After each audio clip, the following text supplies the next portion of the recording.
Hi everyone, and welcome to The Sleepy Scientist. I'm really happy you're here. Tonight, we're going to go on a calm and quiet trip to learn something amazing.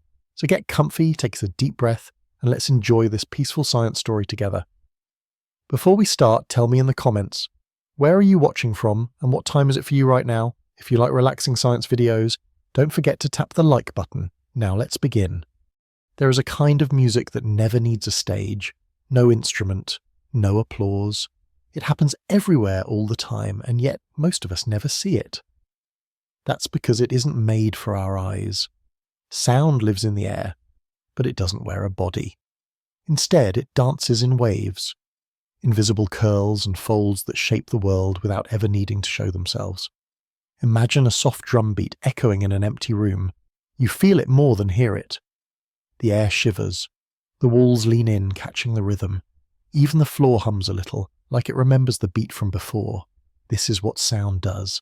It moves through things, not around them. It leaves fingerprints on the invisible. Long before our ears learned to hear, the world was already humming. Wind brushing through grass, water dropping into caverns, trees creaking as they spoke to the sky. These weren't just noises. They were quiet conversations, gentle threads tying the world together. Every sound sent ripples through the air, like tossing a pebble into a still pond. And even though our eyes missed it, those ripples were always there, painting the air in secret patterns. If you could see sound, you'd see rings of motion pulsing outward. You'd see the shape of a whisper, the outline of a sigh. Scientists call these waves longitudinal.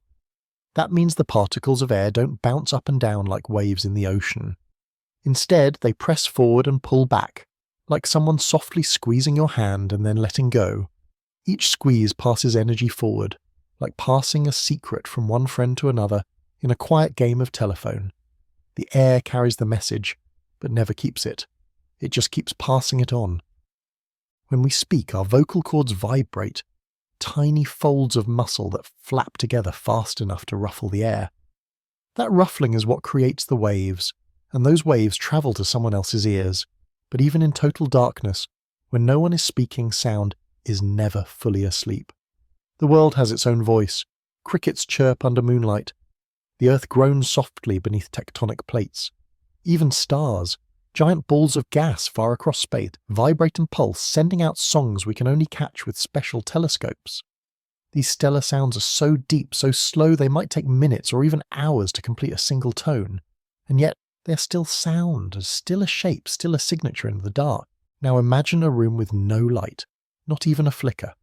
Your eyes rest, but your ears wake up. They listen harder. They stretch wider. In this darkness, sound becomes everything. It becomes distance, telling you how far the walls are.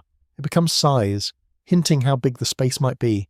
It becomes presence, letting you know someone else just shifted, or sighed, or took a breath beside you. And all of that comes from waves you cannot see, painting the dark with movement.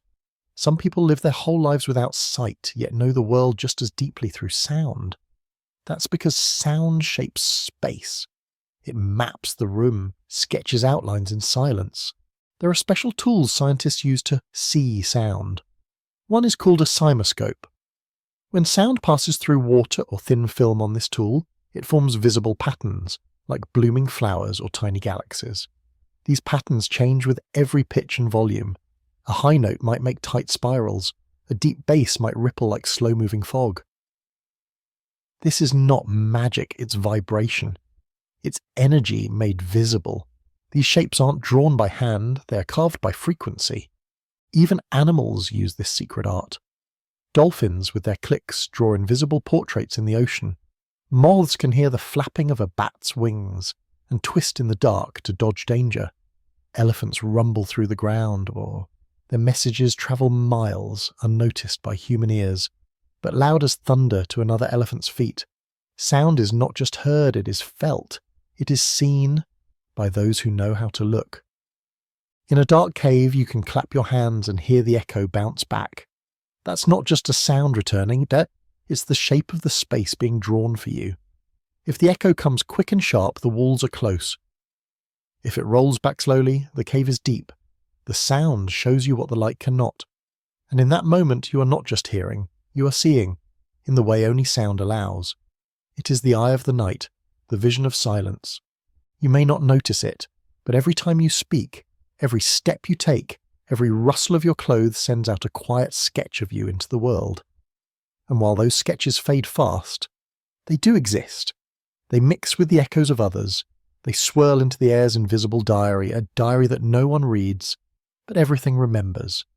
So the next time you sit in a dark room and feel like nothing is happening, remember this.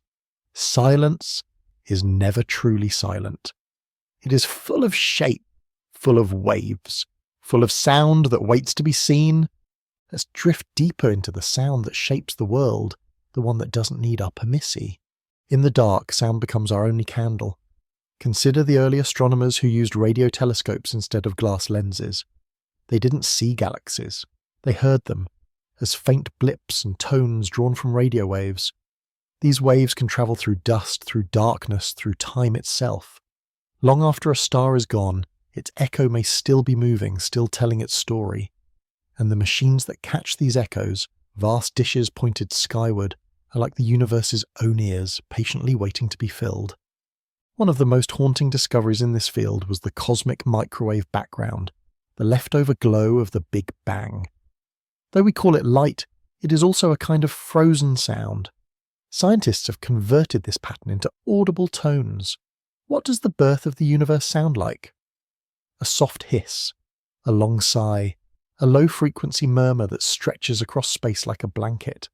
It's not music, it's not language, but it's something more ancient than either. A trace of vibration so old it shaped everything that followed.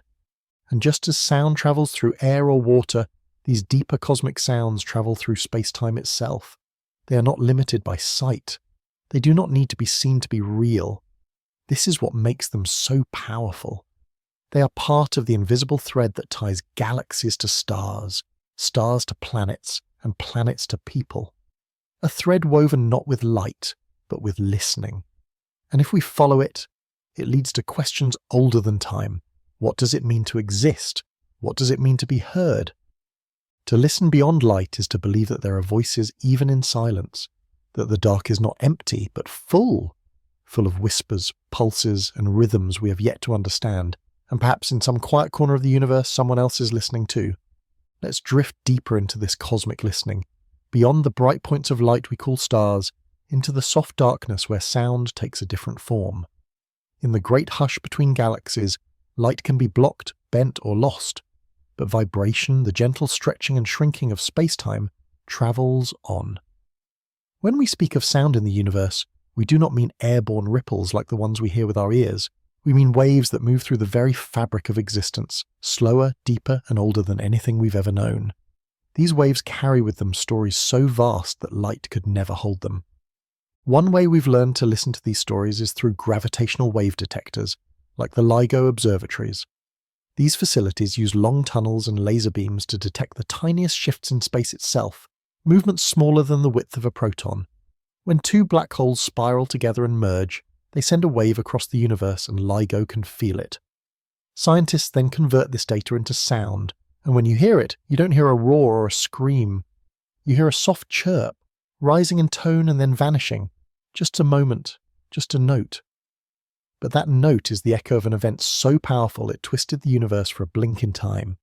The fact that we can hear it at all is proof that space listens too. In space, everything moves, and everything that moves sings. The rings of Saturn, made of ice and dust, create subtle vibrations as they dance around the planet. Scientists have turned these into sounds, and they resemble wind chimes or gentle static.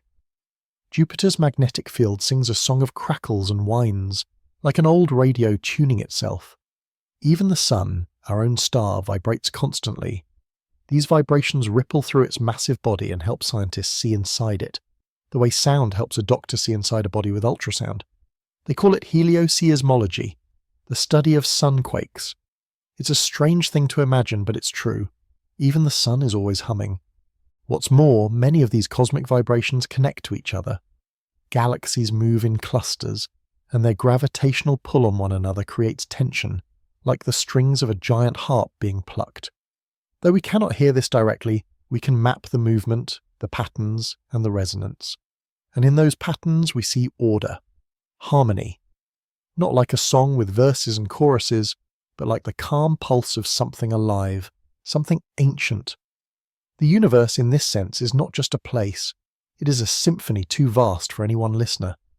The science of listening to the cosmos isn't only about understanding what is out there, it's also about understanding how we're made. The atoms in your body were formed in the hearts of stars, forged in violent explosions that sent shockwaves through the galaxy. Those shockwaves shaped new stars, new worlds, and eventually you. So when we listen to the universe, we are also listening to our own origins. The carbon in your breath once echoed through space. The calcium in your bones once danced inside a star. The iron in your blood once rang like a bell in the death of a supernova. You are not separate from the sound. You are part of its music. Even here on Earth, the idea of sound without air shows itself in surprising ways. Deep underwater, whales sing songs that travel thousands of kilometers, carried by pressure and vibration. These songs shift and evolve, changing with each generation. Some scientists believe they may carry memory, a kind of history passed not through writing or image, but through tone. In the same way, could the universe be holding memories? Not just light years of distance, but sound years of stories.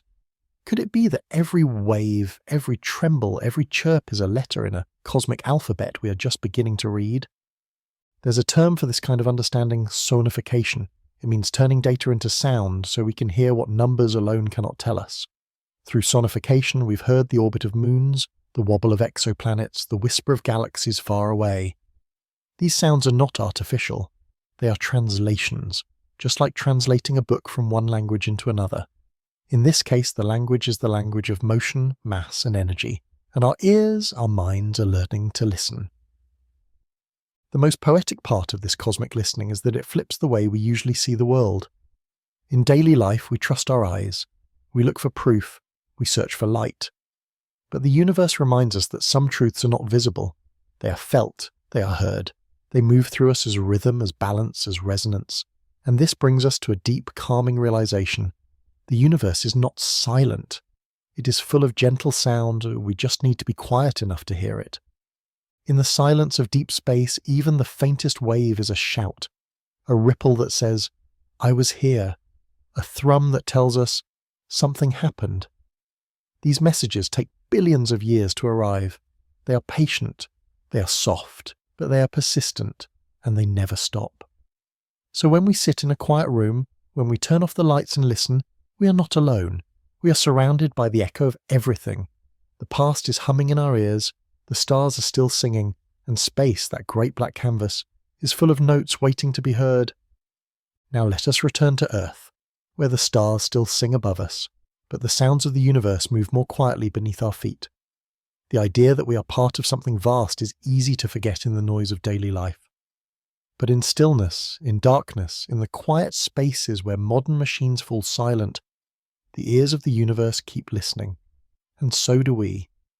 When we rest, when we breathe slowly, and let the world hush around us, we open a door to the invisible, a door that leads not out, but deeper in.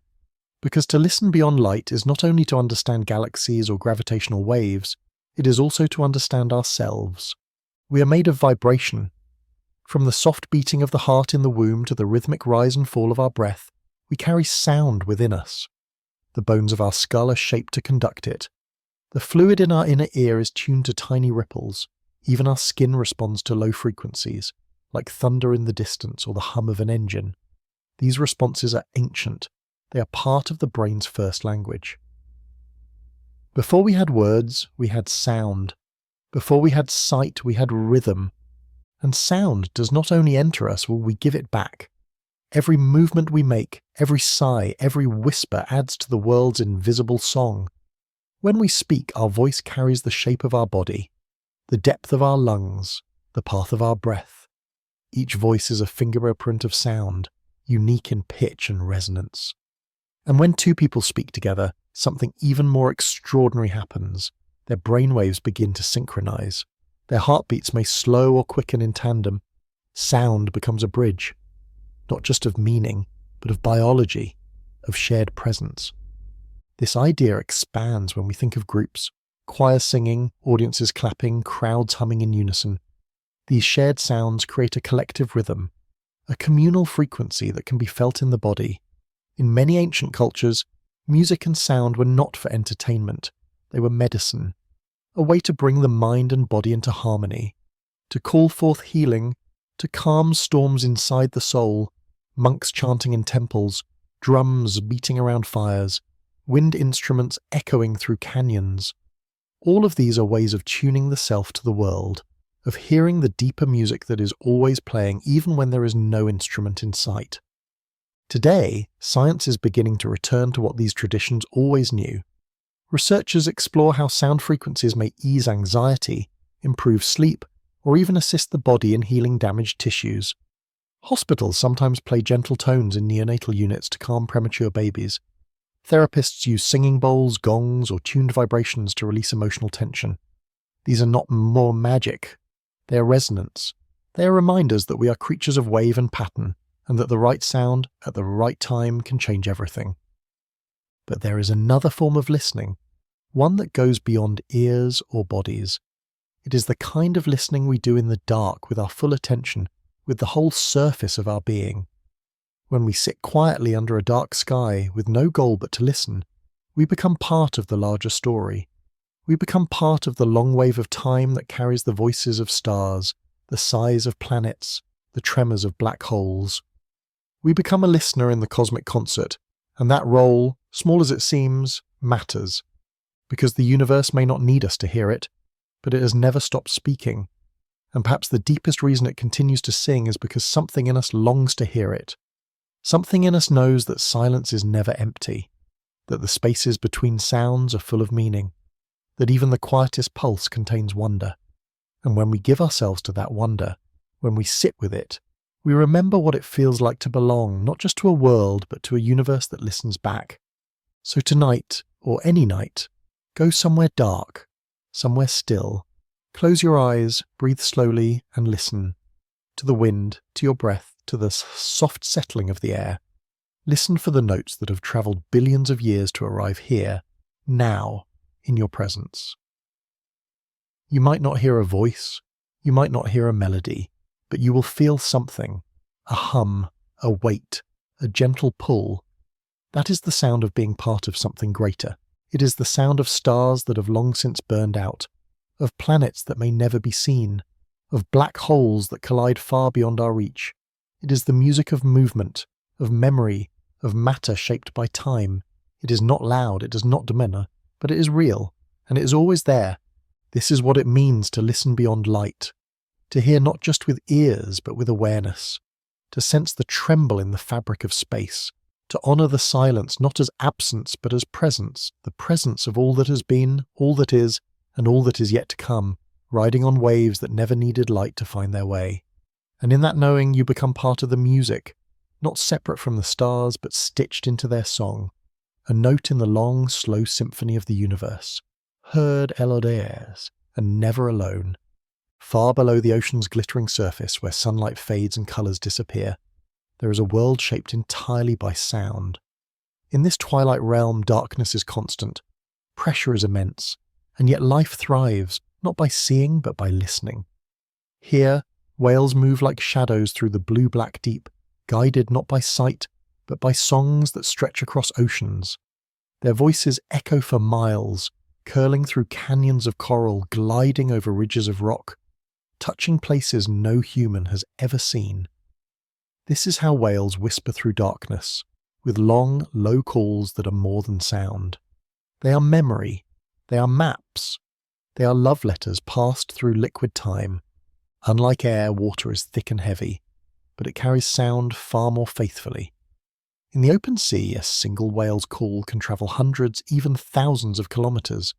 The ocean acts like a great cathedral. It has walls made of salt and pressure, its air replaced by movement.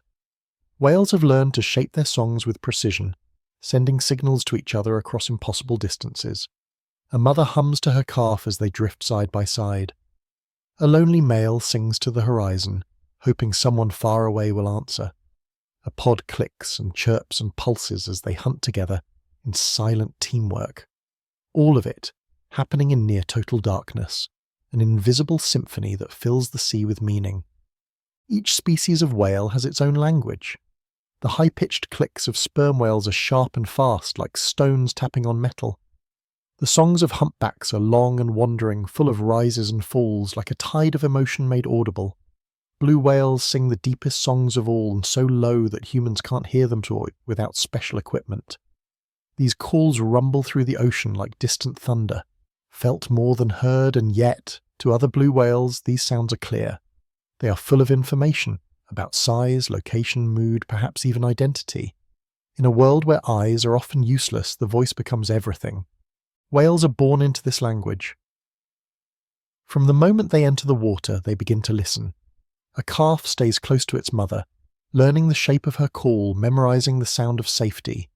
Over time, it picks up the rhythms of its group, the patterns, pauses and pitches that mean food, danger, travel, rest. These are not just noises, they are a shared understanding passed through generations.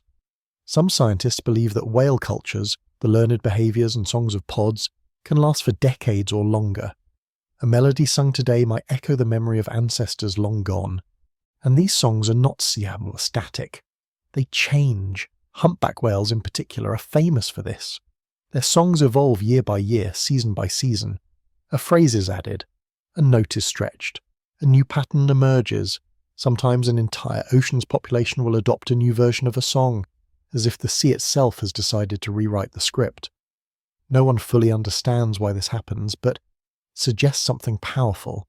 That whales are not just communicating but composing, that their voices are not only practical but beautiful, and that even in the coldest, darkest corners of the world there is a drive to express. The tools whales use to sing are as wondrous as their songs. Most species produce sound using a complex set of air sacs near their blowholes, allowing them to create multiple tones at once, like singing in harmony with themselves. Unlike humans, whales do not need to exhale to vocalize. They can sing for minutes without pause, letting the sound vibrate through their massive bodies and out into the sea. Some whales will float vertically while singing, heads down, tails to the sun sky, as if pouring their voice straight into the ocean's heart. Others swim slowly, letting the movement of their bodies shape the song's rhythm. Each note is shaped by anatomy, by instinct, and perhaps by intention. What's more, whales use more than song. They also use echolocation, a method of seeing with sound. By clicking rapidly and listening to the echoes that bounce back, they can detect fish, rocks, ice, or even tiny air bubbles. This ability is most refined in toothed whales like dolphins and sperm whales, who hunt in the dark and must be exact. Their echolocation is so precise it can tell the difference between species of fish or detect a metal object buried beneath sand. It's a kind of superpower that allows them to navigate a world we can barely imagine. A world where darkness holds no fear because sound reveals everything. This deep sensory communication shapes every part of whale life. It binds families, it guides migration, it builds trust, and it reminds us that intelligence wears many shapes. We often think of communication in human terms, words, books, messages typed on a screen, but in the ocean meaning is carried on waves, a tone stretched over hours, a rhythm repeated again and again across an empty sea. To understand whales is to understand that sound can carry thought, that vibration can carry memory, that darkness is not a barrier but a canvas for the voice, and perhaps, most humbling of all is this: we have only just begun to listen. Most whale songs happen at depths we cannot reach, in places too vast to monitor. They play out beneath storms, beneath ships, beneath our noisy modern world, and yet they persist. A quiet reminder that even when we are not looking, the world goes on speaking, in low tones, in long waves, in languages older than our own. Let us now drift even deeper into the vast blue below the noise of waves and wind, where time moves slower and the pressure of water presses in like a silent hug from every direction. Here, in this hushed cathedral of the sea, the songs of whales unfold not in bursts but in long flowing phrases that stretch across miles and minutes. These songs are more than signals, they are structures, arches made of pitch, bridges built of rhythm, cathedrals of echo carved into the water. And every note is shaped not just by need, but by memory, the memory of ancestors, of seasons, of migrations long past. In this way, whales don't just use sound to survive, they use it to remember, to feel, to belong. Whale communication is layered and rich, with complexity that scientists are still trying to understand. In sperm whales, for example, we find coders, sequences of clicks arranged in distinct patterns. These coders are like acoustic signatures, marking family units or clans, passed down from mothers to calves like spoken dialects. Some groups use quick staccato clicks, others use long spaced tones. The differences are not random, they hold social meaning. Whales with matching coders tend to stay together, help each other, protect one another. Those with different coders stay apart. It's as though the sea is divided into acoustic communities, each with its own song, its own voice, its own way of saying we are us. This complexity becomes even more astonishing when we consider the challenges of the ocean itself. Water distorts and bends sound. It bounces off surfaces. It mixes with noise from other animals, from waves, from human ships. Yet whales have evolved to send their messages clearly, sometimes using frequencies so low they curve along the seafloor, or so high they slip through layers of temperature and salt. Their calls are tuned to the physics of water, crafted over millions of years to carry exactly where they need to go. It is not shouting. It is sculpting, not broadcasting, but beaming with intention, with care. The emotional weight of these calls is hard to measure, but impossible to ignore. There are stories of whales responding to recordings of long-lost songs, of calves calling for their mothers with voices filled with urgency and ache, of humpbacks singing alone for hours, repeating patterns like someone tracing a memory over and over again. We may never know exactly what these songs mean, but we can feel that they do mean something real, something deep. The patterns are not random. The melodies are not mechanical. They have flavour, tone, change, return. They carry the texture of thought. And unlike the loud, sharp noises we often associate with sonar or alarms, whale sounds are smooth, rolling and resonant. They don't pierce the silence. They weave into it. They become part of the ocean's motion, slipping through currents, dancing with the waves. In this sense, a whale song is not just a sound placed into water. It is water made into sound. The sea itself becomes a speaker, vibrating with meaning, and everything in it, from krill to kelp to coral, feels that ripple, whether they understand it or not. Sometimes whales fall silent. When ships pass overhead, or when noise pollution rises from underwater drilling or sonar, whales go quiet. They stop calling, or they sing louder, trying to be heard. This shift is a warning not just for marine biologists, but for all of us. The modern world is filling the sea with noise, and in doing so we may be drowning out one of its oldest conversations. We are only beginning to grasp how important these acoustic landscapes are, not just for whales, but for entire marine ecosystems. Coral reefs crackle with fish, shrimp snap, sea urchins click. Sound is the glue that holds life together in the dark. Without it, something fragile begins to unravel. And yet, even in the face of all this noise, whales adapt. They sing new songs, they try new frequencies. They continue to reach out, to call, to listen. Because for them, sound is not optional. It is the only thread they have. It's how they find food, how they raise children, how they stay close when the ocean stretches endlessly around them. It's how they say, I am here. You are near. We are not alone. Perhaps the most beautiful thing about whale communication is its generosity. These calls are not just short commands or alerts. They are long, expressive, often filled with repetition and variation, qualities we associate with music, with art. A humpback song might last 20 minutes, then repeat in a cycle for hours. Over the course of a season, the song changes. Phrases are added. Some are dropped. It evolves. Scientists have tracked these changes like musical compositions, noting themes, keys, transitions. It is as though the ocean is listening not just to messages, but to stories. And these stories are old. Whales have been singing for millions of years, long before humans shaped metal into ships, long before cities rose or languages formed. The deep was alive with sound. These voices passed through warm seas and ice ages. They echoed through underwater valleys that no longer exist. They filled oceans that were still young. And even now, with satellites above and submarines below, that song continues. Ancient, evolving, unbroken. To listen to a whale's song is to time travel, not just into their world, but into a version of Earth where sound was the first and only light, where life unfolded not by what could be seen, but by what could be heard, and in that hearing there was knowing, in that knowing connection, and in that connection peace.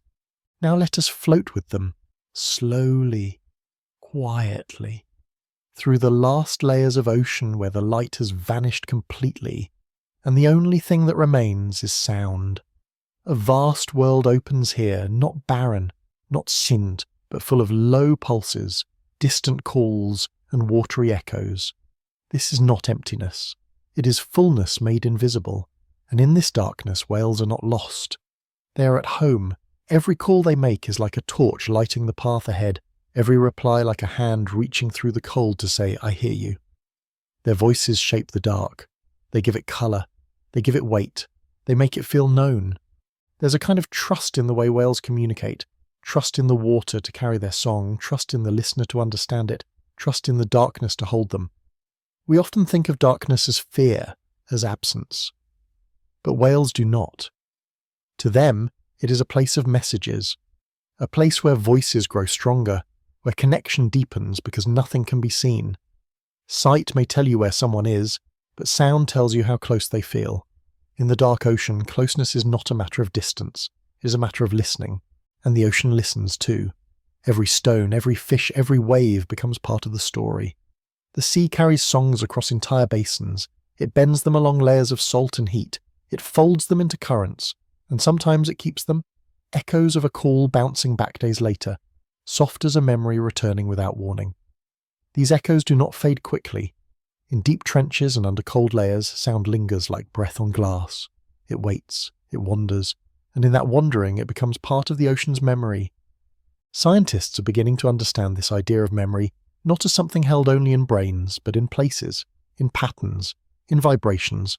Some researchers now believe whales might use these lingering soundscapes to navigate, returning to areas where their ancestors once fed or birthed calves, drawn by the faint signatures left behind. A reef may be silent to us, but to a whale it might hum with the ghost of song. An underwater valley may ring faintly with the call of a long-gone pod. In this way the sea becomes a library, and the whales its readers, flipping through pages made of sound, each one telling a story of what once was. But the ocean is changing, ships rumble through its quiet halls, sonar pulses punch through its calm. Noise pollution is now so constant that some whale species have altered their calls, raising the pitch, shortening the length, repeating more often. Imagine trying to whisper to a friend while standing beside a roaring highway. That is what many whales face now, and yet they keep singing. They keep trying, because for them silence is not safe, it is separation, and separation is danger. Still, hope remains. Around the world, people are learning how to listen again. Marine sanctuaries are being created where ships are rerouted and noise is reduced. Special microphones, called hydrophones, are being placed deep beneath the waves to record the quiet songs once drowned out. Scientists are decoding patterns, mapping languages, identifying individuals by their vocal fingerprints. With every new study, every patient hour spent listening, we begin to hear the ocean more clearly. And with that hearing comes care. Whale songs have now been played in concert halls, transformed into music that humans can feel. Artists and composers have used them as bridges between worlds, reminders that art does not belong only to land, that beauty rises from the deep, that intelligence speaks in tones we may not yet understand but can still feel. Children listen to whale songs and say they sound like dreams, like bedtime, like stars underwater. These are not scientific descriptions, but they may be truer than any chart or graph, because they describe what the heart hears, and sometimes that is what matters most. And so the whales continue, through winter and summer, through ice and storm. They glide through currents known only to them and sing to a sea that remembers. Their calls rise and fall, searching, waiting, greeting. They tell stories no one has written down, stories of migration, of birth, of hunger and return. They speak in frequencies older than language, in rhythms that echo the pulse of Earth itself. They do not need to be understood to be meaningful. They simply need to be heard, and when you close your eyes and listen, even far from the sea you might imagine it. a long, low tone curling beneath the waves, a sequence of clicks that sketch the shape of a canyon, a repeating pulse that means, I am near. You do not need to translate it, you only need to know it is there, and in that knowing something quiet and ancient wakes up inside you. For we too are shaped by water. Our bodies are mostly fluid. Our ears evolved first not for language but for balance. Our hearts beat in time with the waves of our mother's body before we were born. Sound is our first memory, and maybe that is why whale song moves us so deeply. Not because we understand it, but because we remember it, somewhere in the deep ocean of the self. So the next time you see the ocean, remember, beneath its surface a slow music plays, a music that never stops, a music made of breath and bone, of distance and longing, a music that binds the dark not with fear but with voice, and in that voice you are not separate, you are not alone. You are a listener in the deep, a note in the great song, a small echo that joins the chorus, soft, steady and eternal. There are people who taste sounds, who hear colour, who see music move like waves of light. Their world is not broken, it is blended. This rare phenomenon is called synesthesia, and though it touches only a small number of people, it offers a window into the secret connections between our senses. Imagine a world where every whisper shimmers like blue silk, where the sound of your name is soft green, and a violin makes the air taste like sweet citrus. This is not fantasy. For some, this is how perception works every day, a rich, layered world where sound paints pictures and silence leaves glowing trails. Synesthesia doesn't follow the rules of ordinary experience. It doesn't ask permission from the senses to cross their lines. Instead, it lets them dance together, overlapping, blurring, becoming something new. A voice might feel rough or round, a trumpet might flash like silver, a number might always appear red or blue. Each person's synesthesia is different, shaped by their brain's unique wiring, not imagined but experienced. Science tells us it may come from extra connections in the brain's sensory centres, like roads that never closed after childhood. These roads allow information to flow in unusual ways, letting sound activate colour, or motion awaken memory. But even for those without synesthesia, the brain already blends senses more than we realise. When we watch a movie, the music changes how we feel about what we see. When thunder rumbles, the light seems to flash brighter. When a voice cracks, we feel sadness, even without words. Our senses are not separate rooms. They are doors left open, and in moments of deep quiet, in a dark room, in deep meditation, in sleep, those doors swing wider. This is where silence becomes something more. True silence, the kind without hums or clicks or rustling wind, is rare. But when we find it, something strange begins to happen. Our brains, built to expect sound, start to fill the space. They create colours, sensations, even ghost echoes that never came. This is not a flaw, it is a function. The brain is not comfortable with emptiness. It wants rhythm, it wants pattern, and in the absence of sound, it listens harder. It begins to imagine. Some people report seeing flashes of light during moments of perfect silence. Others hear faint tones or feel gentle pulses across their skin. Scientists call these experiences phantom sensations, proof that our senses are always reaching beyond the surface. Even in the womb before birth, we respond to sound with motion, and to motion with feeling. These connections run deep, and in silence with no input, they bloom. The body remembers what it is like to float in rhythm, to sway with the tide of the mother's breath. That memory lives in us all, not as a thought, but as a response, gentle, wordless, alive. Artists have long explored the blending of senses. Composers have tried to write pieces that sound blue. Painters have created works based on music. Poets have described voices as velvet, laughter as golden. We accept these metaphors because they feel true, even if they're not literal. And in that shared language, we glimpse the edge of synesthesia. We feel the world as more than parts, as a living symphony of sound and colour and motion. A touch of sunlight can feel like a chord. A quiet room can glow with emotion. One of the most studied forms of synesthesia is called chromesthesia, where sounds trigger colours. A person with chromesthesia might see a burst of purple when hearing a trumpet, or watch a guitar solo spiral in green and yellow. These experiences are consistent. The same sounds always bring the same shades. Some famous musicians like Duke Ellington and Pharrell Williams have described this. For them, music is not only something to hear, but something to watch unfold, like painting with sound. This blending can be beautiful, but it can also be overwhelming. Imagine a world where every conversation lights up your vision, where background noise floods your sight with shape and motion, where silence is the only moment your mind is still. For some, the gift of synesthesia is both a joy and a challenge, a heightened awareness that brings wonder and sometimes weariness. Yet in this heightened world we find something universal, the idea that silence too has colour, that quiet can be warm or cold, that absence can have texture. In moments of calm, even those without synesthesia can feel it. A room may feel blue when lonely. A pause into conversation might turn the air soft and gold. A deep breath before a performance may seem to glow white. These are not hallucinations. They are the brain's way of giving shape to feeling. Neuroscience tells us this happens because our sensory systems are deeply linked to emotion. The same parts of the brain that process sound also touch memory and mood. That's why a single note can bring tears, and why silence can sometimes feel heavy. When we hear, we feel. And when we feel, we often see, even in the dark. This is why some of the most powerful moments in life are marked not by sound, but by silence. The pause after someone says, "I'm sorry," the hush before a storm, the stillness of a room after someone leaves.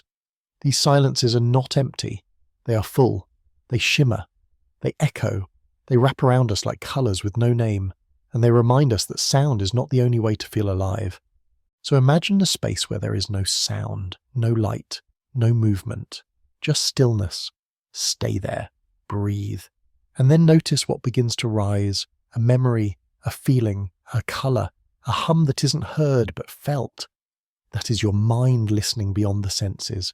That is you blending the world back together. This is the beginning of seeing echoes, of hearing light, of feeling what cannot be described. It is the art of being fully human, woven together, lit from within, touched by the invisible, and alive to every silent glowing thread. Let us now move deeper into this strange and beautiful world, where senses drift freely between boundaries, and silence becomes the stage for invisible colour. In the lives of people with synesthesia, the world is never quiet. Even in stillness, their minds are alive with unexpected harmonies. A dripping faucet might shimmer like silver threads. A dog's bark might burst like orange fireworks behind the eyes. These perceptions are not chosen. They arrive like weather, soft, steady, sometimes sudden, and they remind us that reality is not fixed. It is shaped by the mind, by attention, by the patterns we inherit and the ones we make. For many with synesthesia, this experience begins in childhood, a moment when letters have colour, when numbers hum with personality. A child might say that Mondays are brown and heavy, or that the number 3 smells like mint. To adults, these ideas seem like fantasy, but to the child they are real. These are not metaphors, they are the way the brain organises sensation. In most people, the sensory pathways stay separate, but in synesthetes there is crosstalk, as if a piano key also presses a light switch, or a doorbell triggers a splash of paint. This wiring is not broken, it is simply more open. Some scientists believe all humans begin life this way, with senses wide and wild, connected in ways we later lose. In the infant brain, regions for hearing, seeing, touching and feeling are not yet divided. As we grow, these connections are pruned, allowing for more specialized thought. But in synesthetes, some of these early bridges remain. They become pathways for unusual perception, a kind of secret language between the senses, and though only a few are born this way, the rest of us may still carry echoes of it. In dreams, in memories, in moments of awe, we feel it. A sound that seems to glow, a smell that feels like a chord, a silence that rings like bells. There are artists who try to recreate this experience, building rooms where sound changes colour, or making sculptures that respond to music with light. These immersive environments invite everyone to feel what synesthetes feel, to walk through a space where senses merge and blend. It's not just art, it's science in motion. A demonstration that perception is not fixed but fluid, that we do not simply take in the world, we shape it. In hospitals, researchers explore whether synesthetic connections can be used for therapy. Could calming sounds help regulate visual stress? Could colours help patients process painful emotions? Some believe synesthesia holds keys to understanding how trauma is stored, not just in thoughts, but in the body's sensory memory. If pain can be felt as sound, perhaps healing can too. If silence has texture, maybe that texture can soothe. Musicians with synesthesia sometimes compose based on colour. For them, a song may be too blue or not green enough. They adjust chords not by pitch but by hue. This adds a layer of emotional truth to their work, a sincerity that listeners may not understand but can still feel. These composers aren't guessing. They are painting, sculpting with notes, creating entire worlds of feeling. And when we hear these songs, something in us responds, not logically but deeply. Because sound is never just sound, it is shape, motion, light, memory. Some people experience mirror touch synesthesia, where seeing someone touched causes them to feel the touch themselves. If someone scratches their arm, the synesthete's arm tingles. If a face is slapped, their cheek stings. This deep empathy suggests something profound, that the brain does not fully distinguish between self and other, that we are built to feel with each other, and in that feeling there is a soft truth, that pain and joy and sound and colour can all be shared. Now consider silence again, a deep, true silence, not just the absence of noise but the presence of stillness. In that space the brain does not shut down, it lights up, it reaches for pattern, for sensation, for meaning. For those with synesthesia, silence may pulse with colour, for others it may bring memories that carry sounds and textures. A grandmother's voice, the scent of rain, the warm orange of a childhood evening, all of it arrives together, not in lines but in waves. And in these waves, we feel something larger than logic. We feel connected. The ancient Greeks believed the senses were doors to the soul, not separate, but linked. They spoke of music as healing, of colour as divine. In many cultures, silence is sacred, a space where the spirit can be felt. Monks chant to fill the silence with meaning. Dancers move in quiet temples, letting rhythm rise from breath. Even in science, we now understand that sensory experience is tied to well-being. A beautiful sound can slow the heart. A soft light can calm the mind. And in the quiet between them, there is balance. We live in a noisy world, not just with sound, but with sensation. Screens flash, alarms ring, cities hum. In this constant storm, it becomes harder to listen to the subtle, the small, the blended. But when we turn down the volume, when we rest our eyes, close our ears, soften our breath, we begin to feel again. Not just the surface, but the deep layers. The place where the senses merge, where silence has colour, where echoes leave a glow. Synesthesia in this way is not just a condition. It is a reminder, a message from the brain that the world is more than it seems, that every moment holds more than one meaning, that sound can be seen and silence can be touched, and that we too are layered, built of rhythms and patterns and pulses that go beyond what anyone's sense can hold. So the next time you hear music, close your eyes. Notice what you see. The next time you step into silence, listen for the colours. And when someone speaks to you softly, notice what their voice feels like. Not just in your ears, but in your chest, your spine, your breath. Because in those moments, you are closer to the truth of being human, a being made not of parts, but of patterns. A living symphony of light, sound, memory, and emotion, woven together in ways too mysterious to name, but too beautiful to ignore. Now let us rest in the stillness where all the senses breathe together, not as strangers, but as one living thread. This final layer of the synesthetic world is not about rare conditions or special minds. It is about the potential in all of us to feel more fully, to notice more softly, to let silence become more than absence. In this quiet, the edges blur. You begin to realize that sound does not simply pass through you, it touches, it stays. It carries pieces of color and shape that echo long after the noise fades. And silence, when it comes, is not empty. It is glowing. It is filled with all the moments just past, each one leaving behind a trace of something beautiful.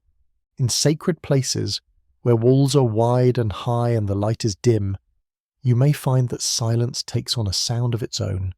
Not a hum, not a tone, but a sensation, like the feeling of walking into warm water. It wraps around you, pressing gently. Monasteries, cathedrals, old libraries, these are places where the air feels thick with memory, with softness. People speak in whispers, not because they are afraid, but because they feel the weight of the quiet. That weight is colour to the mind, texture to the body, a soundless voice that tells you something matters here. This too is a form of synesthesia, a blending of inner sense and outer space, a response to vibration too subtle to name. And in these moments, even without the trait of clinical synesthesia, you may feel your body responding. You may sense a shift, a colour rising at the edge of your thoughts, a sensation behind your eyes, a tingling in your spine that has no name. That is your awareness waking up. That is your brain painting in silence. Even in nature these blends appear. A forest in winter carries its own palette, the crispness of wind, the pale light through branches, the muted crunch of frost underfoot. You do not think in colours here, you feel them. The silence between trees is deep green and soft grey. The absence of birdsong paints the cold air in silver. These are not hallucinations. They are the mind's way of making sense of complexity. They are proof that meaning is not always given by what we see or hear, but by how it makes us feel across the whole body. In the presence of beauty, whether it's a painting, a piece of music, or a moment of stillness, the senses begin to blur naturally. A swelling chord brings tears to your eyes. A warm sunset makes you feel soundless inside. A voice speaking kindly brings warmth to your fingertips. None of this can be measured easily, yet all of it is real. Our experience is layered, like watercolour on wet paper. Touch blends into taste, sound blends into light, and in these overlaps we find the edges of the soul. Some researchers believe that tapping into these subtle connections may enhance learning, deepen memory, even improve emotional health. When information is paired with colour or rhythm, it becomes easier to remember. When emotions are expressed through texture or tone, they become easier to share. This is why children's books are filled with music and bright visuals. Why rituals across cultures involve incense, drums, robes, and light. The more senses you engage, the more whole the experience becomes, and the more whole the experience, the more lasting its imprint. Now think about dreams. How often do you see colours you can't name? Hear sounds that feel familiar but have no source? In dreams, the mind lets go of its rules. It lets the senses mix freely, pouring memory and emotion into one another. A voice might become a shape, a touch might become a colour. This is not confusion, it is synthesis, a kind of quiet music played by the sleeping self. And in that music, something ancient is remembered, that the world was never meant to be divided, that sound and sight and feeling were always meant to move as one. This is the lesson of synesthesia. Not just that some people hear colour or taste sound, but that we all have the capacity to experience the world in fuller, more connected ways. When we slow down, when we quiet the noise, when we pay close attention, then we begin to see how everything touches everything else. The hum of a refrigerator begins to glow, the ticking of a clock begins to pulse with shape. A single word spoken gently leaves colour in the air. And perhaps most importantly, synesthesia reminds us that empathy lives in the senses, that to feel what someone else feels, we must listen not just with ears, but with our whole selves. That pain may have a sound, and healing may have a colour, and that silence may carry both if we're quiet enough to receive them. So tonight, as the world slows, turn off the lights. Let the sounds fade. Let your breath be soft. Notice how the dark begins to shimmer, how the quiet starts to whisper. You're not imagining it. You're remembering what it means to listen with every part of you, what it means to feel the silence glow. And in that soft, glowing stillness, where sound leaves colours and colours hum with memory, you may finally understand. This world is not separate. It is not flat. It is not made of lines. It is a song. It is a painting. It is a dream. And you are not just the listener. You are the brushstroke. You are the note. You are the light behind the echo, the silence between the sounds. You are the synesthesia of life itself. High above the earth, beyond the reach of wind and rain, lies a silence so complete it seems to swallow time. Space, we are told, is silent.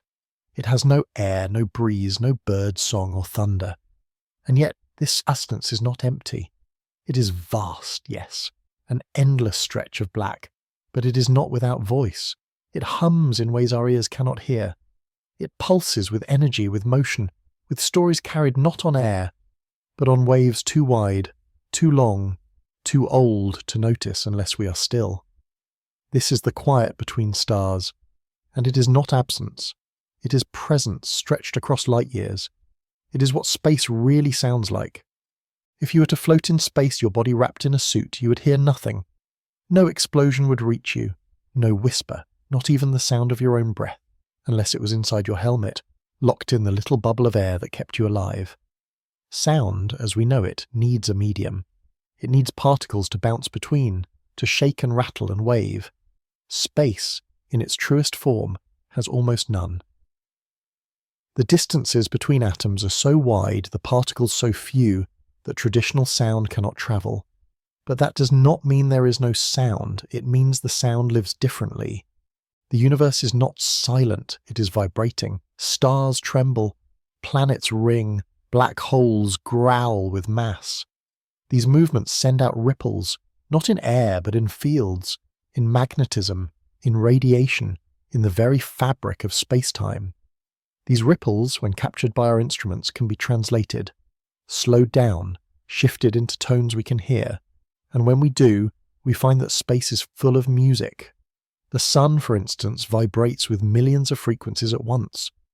Scientists use these pulses to study the layers of the star, much like tapping on a wall to hear what's behind it. These solar vibrations, once converted into sound, become a deep rumbling roar, dirty, warm, ancient. Saturn sings too. Its rings, made of icy particles, generate waves as they spin and collide. These waves interact with the planet's magnetic field, creating a kind of cosmic harp. The tones are eerie and ghost-like, and long, sweeping howls that stretch like wind through a cave. Jupiter crackles with radio storms. Neptune hums with blue silence.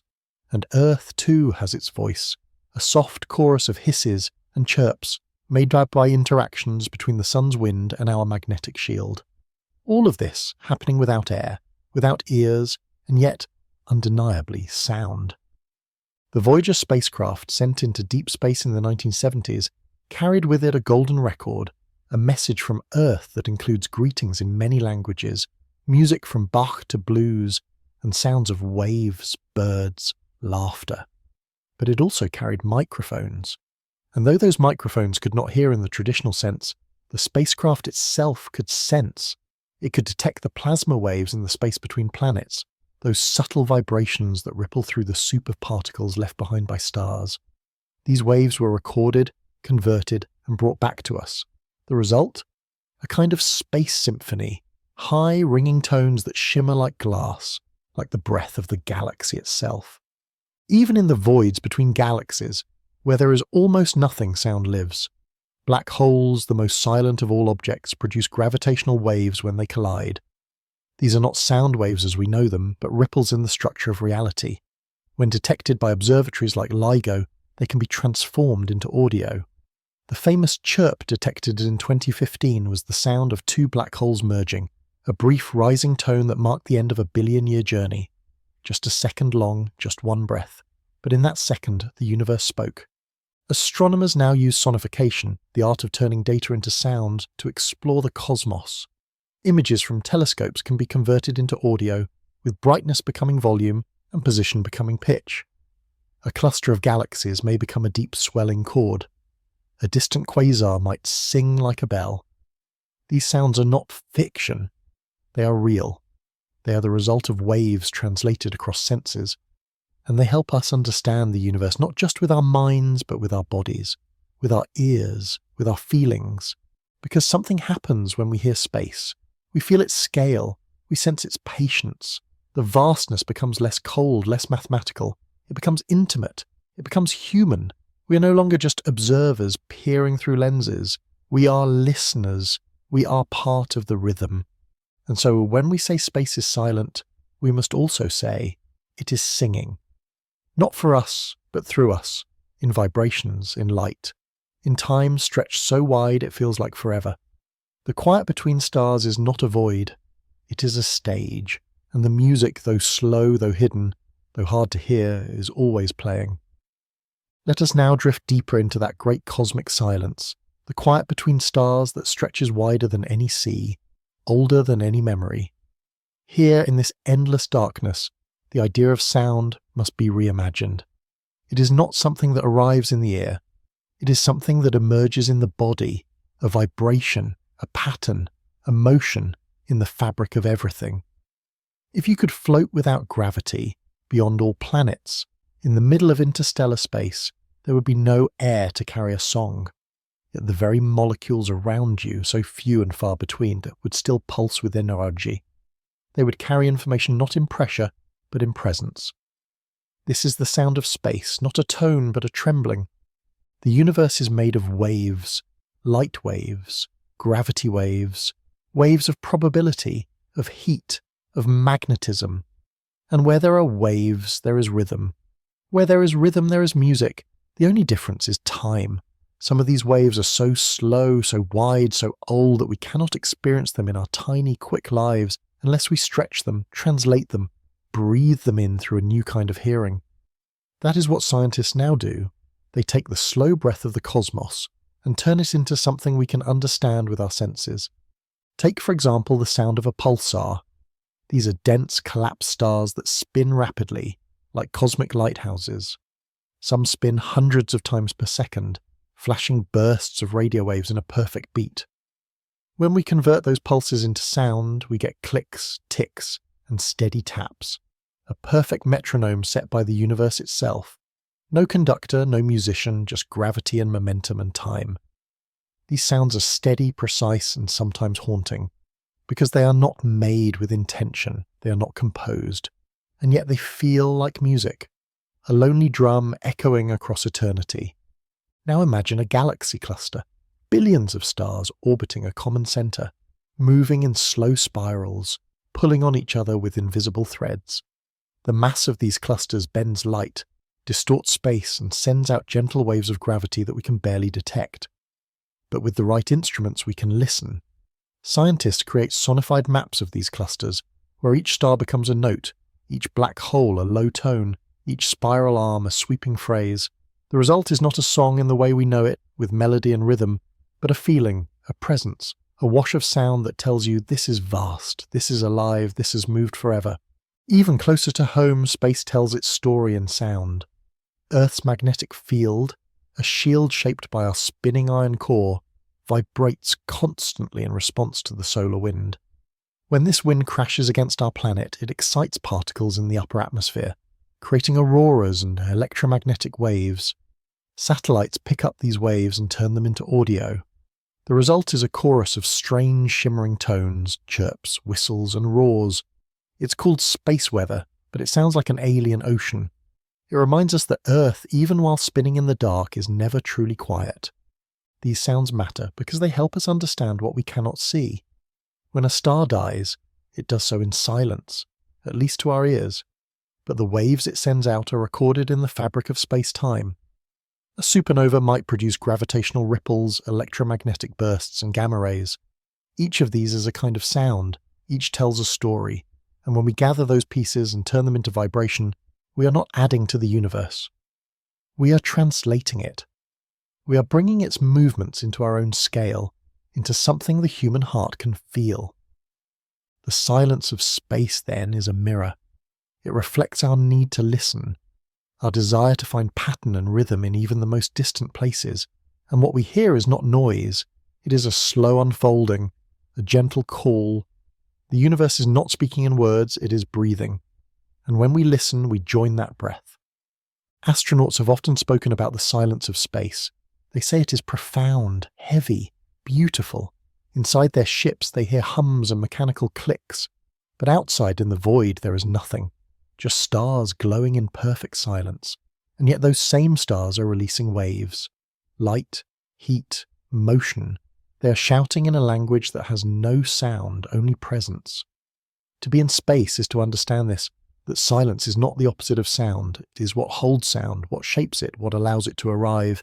And here on Earth, we respond. We build instruments not only to see, but to listen. Radio telescopes, gravitational wave detectors, plasma sensors. These are our ears in the void. They hear what we cannot, and they remind us that the universe has always been talking. From the moment of the Big Bang, the cosmos has been full of waves. Some short, some long, some waiting billions of years to reach us. When we hear them, we hear time itself. In this way, sound becomes a bridge, a thread between stars, a language not of words but of motion. The quiet between stars is not empty. It is full of stories. We are just beginning to hear them. Now, imagine yourself at the edge of a galaxy, floating in stillness, watching the soft glow of stars shimmer across a sea of black. Nothing moves quickly here. Everything stretches. Time bends gently. The silence is not frightening, it is soft, deep, calm. And even though your ears hear nothing, you begin to sense something beneath the stillness. A pulse, a thrum, a slow unfolding. You're not just surrounded by stars, you're surrounded by their songs, stretched across the silence like golden threads you cannot see but can somehow feel. This is the sound of space, not a noise but a knowing, a steady message written into the dark. Everywhere in space something is moving. Galaxies drift apart, stars orbit their centers, planets spin and tumble, and with every movement there is a wave. Some are large and slow, like the shift of gravity between massive objects. Others are quick and sharp, like radiation bursting from a newborn star. These waves travel outward, forever. Even after the light fades, the motion remains. It is written into the fabric of space-time, like footprints pressed into an invisible field. And we, small and sensitive, have finally begun to feel those footprints, to trace them, to listen. One of the most delicate tools we've built for this listening is the gravitational wave detector. These observatories, like LIGO and Virgo, stretch laser beams through long tunnels to measure the smallest changes in space itself, changes less than the width of a proton. And yet they work. When black holes merge or neutron stars collide, the waves pass through Earth. We do not see them, but the lasers do. And when we translate those signals into sound, we hear brief, bright moments, rising tones, short chirps, sudden pops. The music of matter folding into matter. The universe rearranging itself. But there are slower songs too. Scientists now believe that the entire universe may be humming with low-frequency gravitational waves, notes so deep and long that they take years to complete. These tones are made by galaxies orbiting each other, or by supermassive black holes dancing through space. We cannot hear them with our ears, but over decades, with patient observation, we may begin to sense their rhythm. These are the bass notes of the cosmos, slow, massive, eternal, a background music that has been playing since the dawn of time. Closer to Earth, our own planet sings as well. Infrasound waves too low to hear roll through the ground after earthquakes or volcanic eruptions. The ocean sends deep pulses through its own body, bouncing between coasts and currents. Even the atmosphere vibrates in response to solar storms. These sounds are felt, not heard, and yet they shape the mood of the world. They affect animals. They affect us. The brain responds to low frequencies even when we don't notice. Our breath slows. Our thoughts soften. Our bodies align with rhythms we don't consciously understand. This is not imagination. It is connection. And perhaps that is what space sound truly teaches us, that connection does not require speech, that listening is not only with ears, it is with presence, with attention, with the willingness to feel something vast and quiet moving through you. The silence between stars is not an emptiness to be feared. It is a message to be received. It says, you are part of this. You belong. Your body, made of atoms born in stars, remembers the rhythm. And when you're quiet, it hums along. The future of space listening is only just beginning. New telescopes are being designed to detect the faintest vibrations in the cosmic web, the vast, filament-like structures that connect galaxies. These structures may produce waves of their own, pulsing gently as gravity shifts. If we learn to listen closely enough, we may one day map the entire universe not just by light, but by sound. Not by what we see, but by what we feel. And with every new wave we detect, every whisper we translate, we deepen our relationship with the cosmos. We move from observers to participants, from listeners to instruments. The universe does not speak in human languages, but it speaks in waves. And we, built of vibrating molecules tuned by breath and heartbeat, are designed to hear it. So the next time you look at the night sky, remember, the stars are not silent. They are singing in a register too wide for ears, too old for clocks. But the song is there.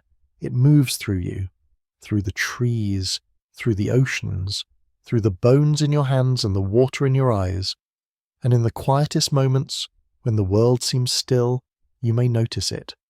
Not as a sound, but as a feeling.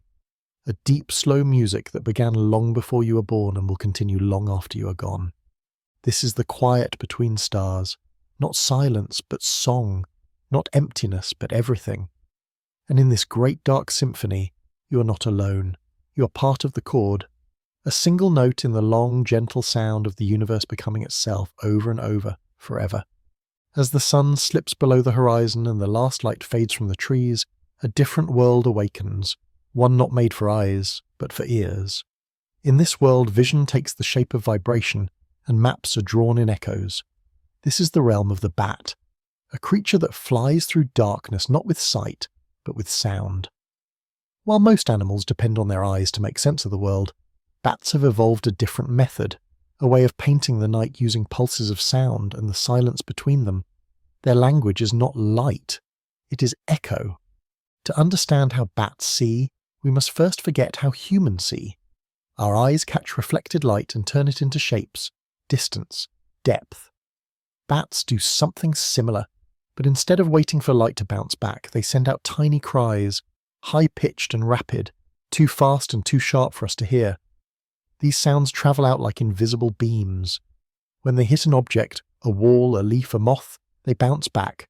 The bat hears the echo and from its shape and timing knows exactly where the object is, how big it is, how fast it's moving, and even what it might be made of. This process is called echolocation, and it happens in milliseconds. A bat may send out dozens of calls every second while flying, adjusting each one in pitch, volume, or direction to match its needs. It listens to the world as it flies through it, building a constantly updating picture from reflected sound. In a way, the bat carries a kind of sonar in its head, a radar system not built by machines, but by nature over millions of years. It allows the bat to weave through branches, skim across water, and catch insects mid-air, all without the help of light. The calls bats make for echolocation are different from their social calls, which are used for communication. Echolocation calls are fast and focused, often falling in the ultrasonic range, far above what humans can hear.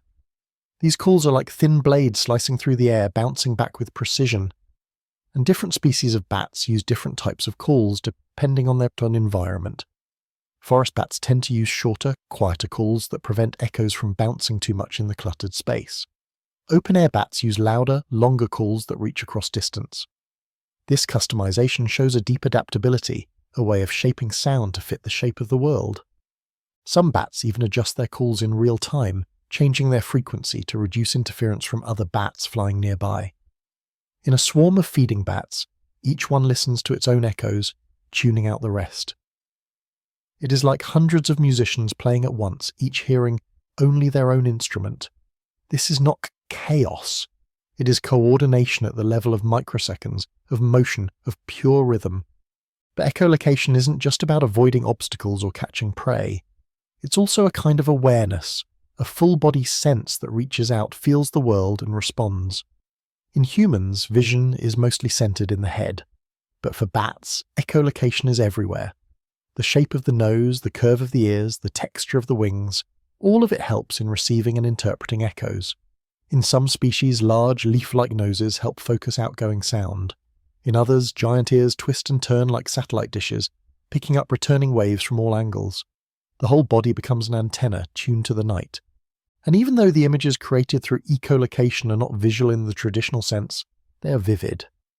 Researchers believe that bats form spatial maps in their brains similar to those we form through sight. These maps are detailed enough to distinguish between a flying beetle and a floating leaf, between a raindrop and a fruit. They allow bats not only to survive in the dark, but to thrive, to explore, to hunt, to play, to remember. Some scientists have even studied how bats learn new spaces. In unfamiliar environments, bats fly slower, send more frequent calls, and focus on boundaries, like walls or tree lines. Over time, they build a mental model of the area, and once it's stored, they can fly through with ease, barely making a sound. In this way, echolocation is not just sensing, it is learning. It is the building of knowledge through sound, shaped by memory and refined by motion. And this remarkable system isn't limited to one group. Over 1,400 species of bats exist, from tiny thumb-sized creatures to those with wingspans longer than a child. Nearly all of them use echolocation in some form, though how they use it varies widely. Some fruit bats use their sense of smell more, relying on vision and only minimal echolocation.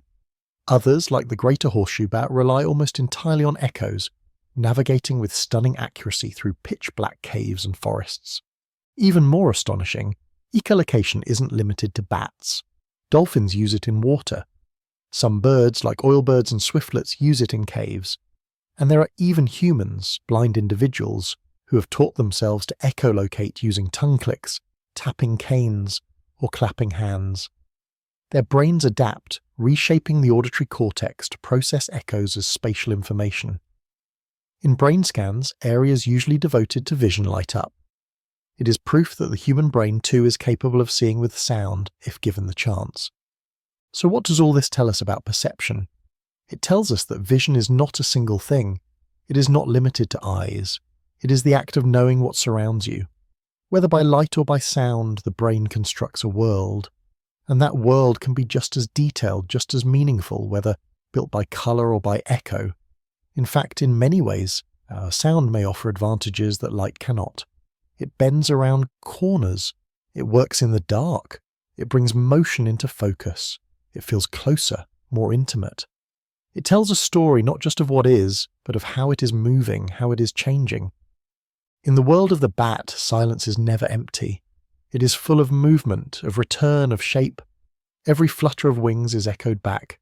Every pause in sound is a space drawn in relief. This is not blindness. It is a different kind of sight, a sight that listens, a sight that touches the air and waits for it to reply. It is a quiet, persistent way of being that reminds us the world does not need to be seen to be known, it only needs to be heard. Let us now glide deeper into the bat's world, following them as they loop and turn through the velvet darkness with a confidence born not of sight, but of sound.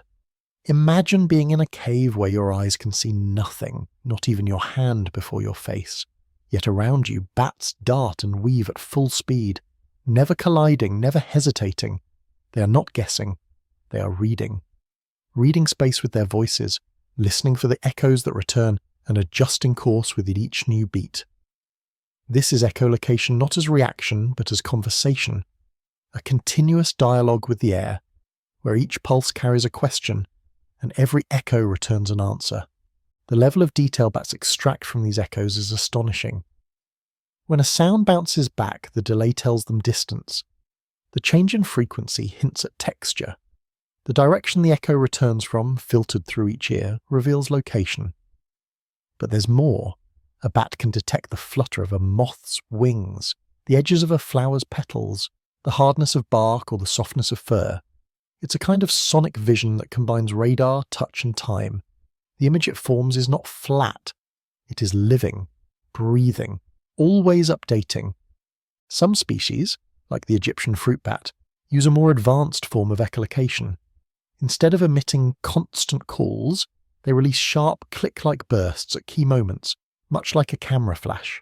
Between each click, they listen carefully, creating snapshots of the space around them. If the environment becomes more complex, a dense forest for instance, they click faster, building a higher resolution picture. This is called active sensing, adjusting the signal based on what is needed. It's not passive, it's thoughtful, intentional. These bats also change the volume of their calls depending on how close they are to an object. When far away they shout, When close, they whisper. This protects their sensitive ears from being overwhelmed and ensures their perception stays accurate. Some even move their heads or ears mid-call, adding angles to the data. In this way, echolocation becomes a form of seeing that includes movement, timing, shape, and even memory. The brain builds a 3D world from each returning wave, and the more information it receives, the richer the map becomes. Research has shown that bats remember places, they learn routes, they create mental blueprints of spaces and update them over time. One experiment placed bats in a maze with shifting walls. At first, the bats explored slowly, sending frequent pulses, but soon they learned. Their calls became fewer, their flight more direct. Even when parts of the maze changed, the bats adapted quickly, using new echoes to reshape old memories. This suggests something remarkable, that sound, like sight, can guide not just perception but learning, planning, even imagination. Their brains support this complexity. The auditory cortex in bats is highly developed and specialized, capable of processing vast amounts of echo data in fractions of a second. Signals from each ear are compared, decoded, and used to build a mental model of space. Some bats even use Doppler shifts, the change in frequency caused by motion, to judge how fast something is moving toward or away from them. This allows them to track prey in flight, anticipate its path, and make split-second turns to capture it mid-air. It is not guessing. It is geometry, shaped by rhythm. But bats are not alone in this mastery. Dolphins use a similar system underwater, sending out bursts of clicks and reading the echoes that return. Their sound maps are so precise they can tell the difference between a hollow metal ball and a solid one, or detect a tiny fish buried beneath sand. Like bats, dolphins adjust the frequency and shape of their calls, changing them based on environment and task. This parallel evolution, two very different animals developing the same tool, suggests that echolocation is not just a trick. It is a powerful strategy, a way of understanding the world when light cannot guide you. What makes bat echolocation so mesmerizing is how deeply it connects to motion. In flight, sound becomes a thread the bat pulls forward through space. Each call is like reaching ahead with an invisible hand, brushing against the air, feeling its shape. It's a continuous loop. Send, listen, adjust. It's not something done in parts. It's something lived in flow. This seamless loop creates a kind of sonic intuition, where the bat no longer thinks, "What is ahead?" but simply knows, because it hears the shape of space as clearly as we see it. This kind of perception changes how we think about senses. It shows us that vision is not the only way to know space, that sound is not only about music or speech, but about structure, motion, presence. In fact, in some ways, echolocation offers advantages over sight. It works in the dark, it works in fog, in clutter, in shadow. It reveals things moving behind obstacles. It tracks both location and texture. It feels like seeing and touching all at once. Humans are not naturally equipped with echolocation, but some have trained themselves to use it. Blind individuals who click their tongues can detect walls, doorways, poles, parked cars, not just their location, but their size and material. Brain scans show that when these individuals echolocate, the visual parts of their brain activate. In essence, they are seeing with sound. Their brains have learned a new path, building maps from echoes, just as bats do. This teaches us something hopeful, that our brains are plastic, flexible, and capable of more than we often allow. So when we think of the bat flying through the night, let us not imagine blindness, but brilliance. A creature whose world is not shaped by shadow, but by rhythm. A being who listens its way through life, who draws the shape of each moment not with colour or light, but with vibration. In every wing beat, every pulse, every return, there is knowledge. There is motion. There is presence. And in that presence, a kind of wisdom, quiet, invisible, and perfectly tuned to the dark. Now follow the bat as it rises higher into the night sky, its wings slicing silently through layers of darkness. Every flap is a rhythm. Every chirp is a line on an invisible page. Beneath it, the landscape shifts. Trees give way to rooftops, then open air, then narrow alleys winding through city edges. The bat is not lost. It sends out a sound, waits a fraction of a second, and receives a world in return. It knows where it is, where it's going, and what moves nearby, all without opening its eyes. This is not magic, it is motion physics, and the brain's patient, lifelong dance with echo. Echolocation is often seen as a substitute for vision, but for bats, it is not a second-best option, it is their first language. It gives them more than just outlines, it gives depth, it gives flow, it gives change, it lets them detect not just where a thing is, but how that thing is moving, whether it spins, flutters, pulses, or falls. Bats can even detect the fluttering pattern of a moth's wings and distinguish it from the beating of leaves or the patter of rain. To us, it would all sound like white noise. To a bat, it's a symphony of clues. Insect hunting bats, like the little brown bat or the common pipistrelle, send out echolocation calls that sweep through frequencies from high to low in quick bursts. These sweeping calls help create a broad picture, like turning on a light and quickly scanning a room. The frequency change allows the bat to detect both large and small details, and as it homes in on a target, its call rate increases, like a heart beating faster with focus.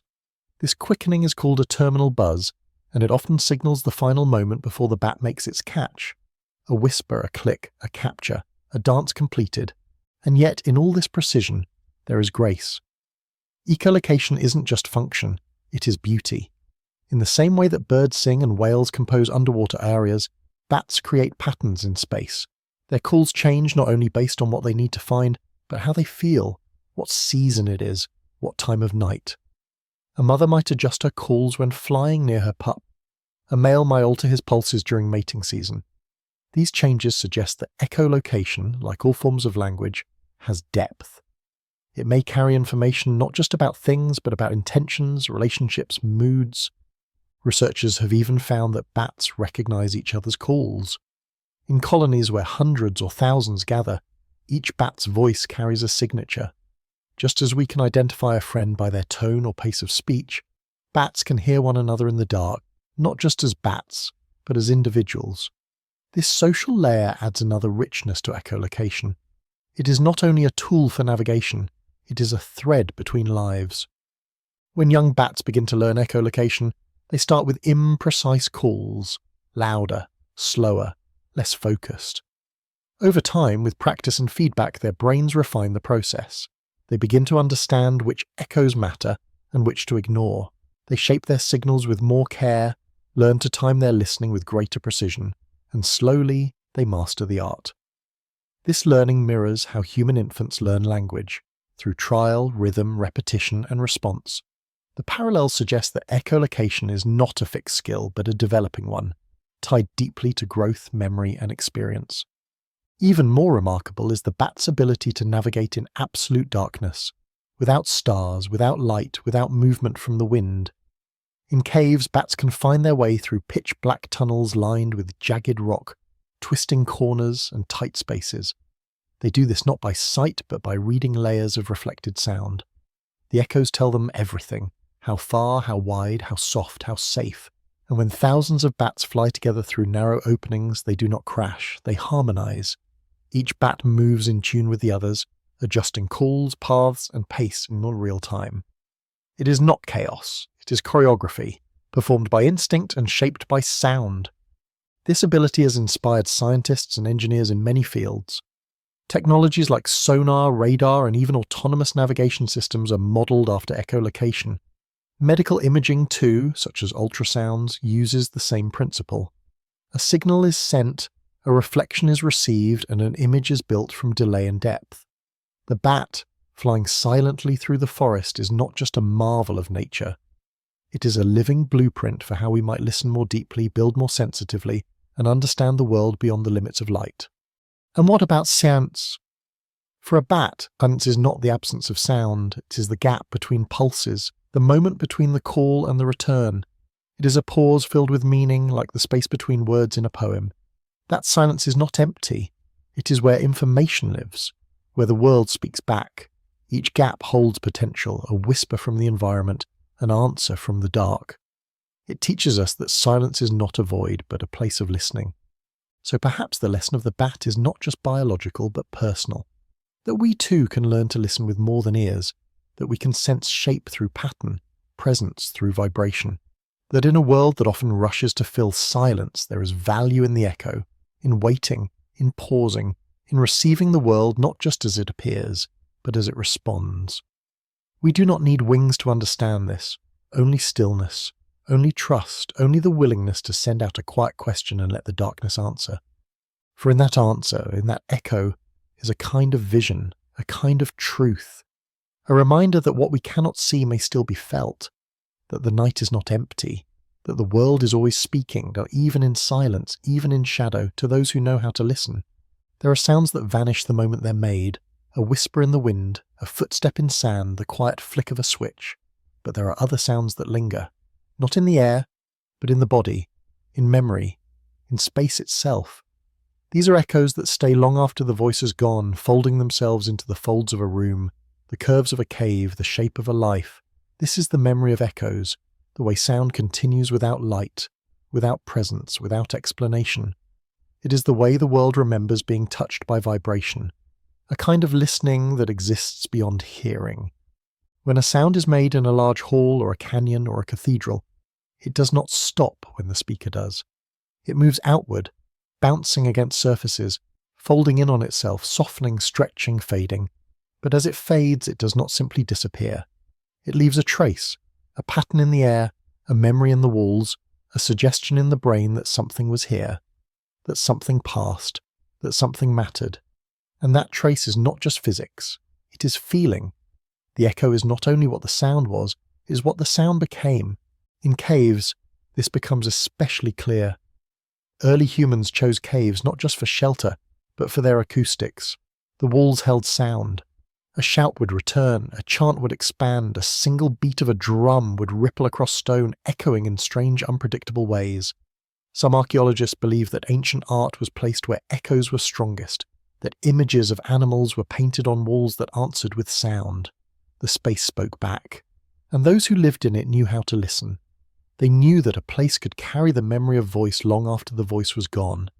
Even today we feel this.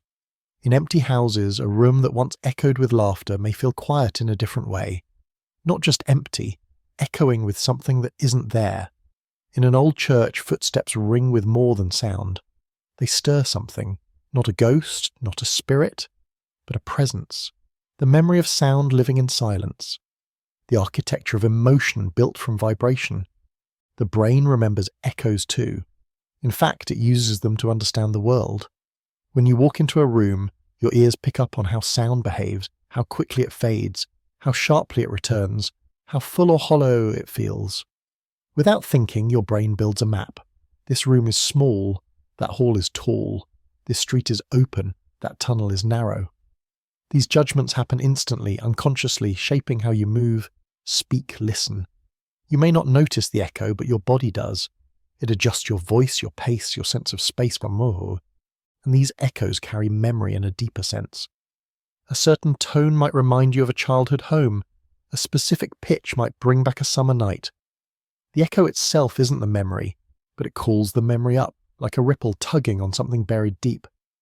This is why certain places feel thick with memory, even if we've never been there before. The sound behaves in a way that stirs something. The echo carries emotion, a vibration that brushes against something inside and says, "You felt this before." In the world of animals, echoes mean survival. Bats, dolphins, whales, all use echoes to map space, hunt prey, avoid danger. But they also remember. A dolphin might recognize the echo signature of a friend after years apart. A bat might remember the layout of a cave by how the echoes flow. These are not instincts. They are experiences, built from time, shaped by pattern, stored by sound. Musicians understand this too. A good concert hall is not just about sound, but about echo. The way a note lingers, the way it fills the air before fading. In these spaces, performers learn to play with the room, to pause, to wait, to let the sound breathe. The echo becomes part of the performance, a partner, a second voice, and in that voice is memory, not just of what was played, but of how it moved through space. In cities, echoes get lost quickly. Tall buildings scatter sound, traffic fills the gaps, but even here there are pockets where echoes hold on. A quiet alley, a parking garage, a stairwell. In these spaces, your footsteps return, your voice stretches, and something inside pauses, just long enough to notice that the world is listening, just long enough to feel like you've spoken to the air and it has replied. And this memory of echo exists in more than space. It exists in language, in song, in storytelling. When a story is told well, it echoes. It stays with you. A phrase, a moment, a sound, it repeats in your mind. Not because you choose it, but because it chose you. It matched a frequency already inside. It found a space to resonate, and in that resonance, it became memory. So what is an echo really? It is not just sound bouncing back, it is sound becoming something more. It is sound shaped by space, shaped by time, shaped by the listener. And once you have heard it, it becomes part of you. You carry it, you remember it, even when you cannot explain why. To walk through the world with ears open is to collect these echoes, from voices, from music, from places that whisper back. You may forget the sound itself, but you will remember the shape it left in you, the silence that came after, the feeling it stirred. This is the memory of echoes, a quiet presence in the places you've loved, the people you've known, the words you've heard. And though sound may fade, its imprint does not. It waits, it rests, it hums softly in the background, ready to return when something familiar strikes the same chord. Let us move now into the deeper quiet, where echoes grow softer, slower, stranger. Where sound begins to stretch into memory, and memory begins to feel like sound. In this space, what we hear is no longer separate from what we felt. The voice of a loved one from long ago might not return in perfect clarity, but in a shadow of tone, a half-remembered cadence. It might arrive not in words, but in a pause, in the hush between passing cars, or the way a room feels at dusk. This is how echoes live in us. They don't always come back loud. They come back through texture, through space, through the spaces left behind. Acoustic scientists speak of reverberation time, how long it takes a sound to decay in a given space. In a cathedral, the sound may linger for 5 seconds. In a forest, maybe 1. In an open plain, hardly at all. But in memory, the reverberation never fully ends. Once sound touches us, truly touches, it resonates not just in our ears, but in our nervous system, our emotional wiring. This resonance can be stirred unexpectedly, by a particular silence, a specific kind of air, the echo of a place we didn't even know we missed. Some spaces carry echoes of events they never witnessed. An old theatre, long abandoned, still seems to hum with applause. A school hallway on a summer evening still feels like footsteps and laughter. These impressions are not ghostly, they are structural. The shape of the space invites memory, and the mind answers. It brings back echoes, not from sound still bouncing, but from sound once bounced. Like opening a book and still smelling the ink, like touching a doorknob and feeling the moment a hand once held it. And sound shapes the very places we inhabit. Architects who understand acoustics design not just for what will be heard, but how it will feel. A concert hall with smooth, curving wood panels to warm the notes. A museum atrium designed so that footsteps echo softly, encouraging quiet. Even homes, with high ceilings that amplify conversation, or soft furnishings that swallow sound, are emotional spaces shaped by how sound moves. The echo becomes part of how we remember them, part of how we carry them with us. In the body, echoes behave in much the same way. A voice heard often becomes internalized. We can hear it even when the person is gone, not just a memory of words, but of rhythm, of rise and fall, of pause. The human brain is deeply tuned to these patterns. We know when something sounds familiar even if we don't know why. And when those patterns are repeated, in music, in poetry, in prayer, they open doors. They help us access states of calm, of reflection, of connection. This is why mantras, lullabies, and chants have been used for centuries. They echo not just in space, but in mind. Their repetition becomes a kind of internal reverberation, one that builds stillness. It's also why certain sounds, the creak of a wooden floor, the soft closing of a door, the echo of rain on a tin roof, are so comforting. They are not loud, they do not insist, but they remind us of time, of home, of breath. They return us to a rhythm we recognize, and in some ways the echo teaches us how to listen differently. It asks for patience, for quiet, for space. It does not arrive all at once, it is the after voice, the continuation, the memory made momentary again. In music, the echoes used to add depth, not just technically, but emotionally. A single note repeated faintly becomes a feeling. A phrase trailing off becomes a mood. Composers understand this. They leave room in their scores not only for sound, but for echo, for return, so for the voice that comes back softened and shaped by what it touched. In storytelling too, echoes matter. A word used early, repeated later. A symbol returned with new meaning. These literary echoes deepen understanding. They form connections. They are not the story itself, but the aftertaste, the tone that lingers when the plot has passed. And in life, we use this technique without knowing. We return to old phrases. We call people by the names they had in childhood. We hum old tunes while doing new things. These are not coincidences. They are echoes. The sound of our lives folding back in on themselves, gently reminding us who we've been. And echoes are not always welcome. Sometimes they bring back pain, the sound of a hospital monitor, the ring of a phone with bad news, the silence after an argument. These echoes can be sharp, heavy, lasting, but even then they carry meaning. They ask to be heard, not ignored, because once acknowledged, they can shift, they can soften. An echo heard becomes an echo transformed. A wound remembered becomes a step toward healing. So the memory of echoes is not just about sound, it's about the shapes we leave behind. The impressions we make in space, in others, in time. Every word spoken carries outward, touches the air, touches the world. And though it may not bounce back immediately, it settles somewhere. It remains, waiting, shaped by silence, ready to be heard again when the moment is right. That is the power of echo, not as a copy, but as a continuation. Not as repetition, but as return, a sound that knows how to come back, not as it was, but as it is now, quieter, wiser, more woven into the fabric of everything. Now imagine a sound, all unnoticed, almost forgotten, echoing its way through a wide canyon of time.